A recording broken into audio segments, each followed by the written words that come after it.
கேரள மாநிலம் வயநாடு வனப்பகுதியில் உள்ள காப்பித் தோட்டத்தில் இருந்த மின்வேலிகளை மற்றும் இருசக்கர வாகனத்தை தூக்கி எறிந்த காட்டு யானை வைரலாகும் வீடியோ.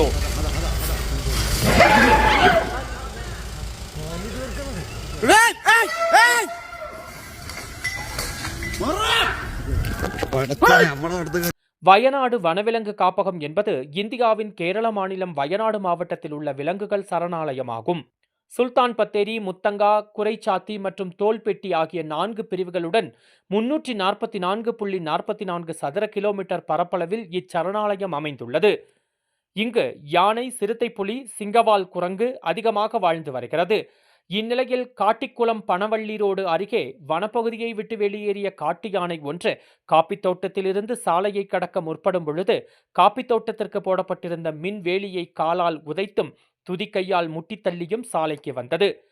அப்போது மானந்தவாடி சேர்ந்த கோமு இருசக்கர வாகனத்தை சாலையில் நிறுத்தியுள்ளார்.